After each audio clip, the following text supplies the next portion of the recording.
இது போல சம்பவங்கள்லாம் நடக்குது.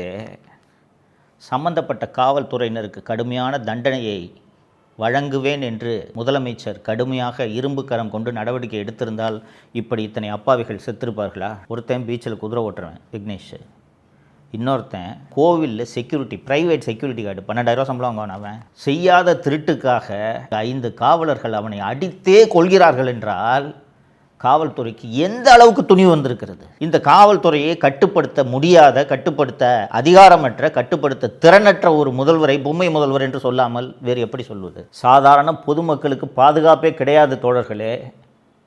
இன்னும் வரக்கூடிய நாட்களில் நான் தொடர்ந்து பேசுவேன். திமுகவை எதிர்த்து பேசினாலே பொய் வழக்கில் காவல்துறை கைது செய்கிறது. காவல்துறையை கிட்டத்தட்ட திமுகவின் கூலிப்படையாகவே தமிழக முதல்வர் மாற்றிவிட்டார்.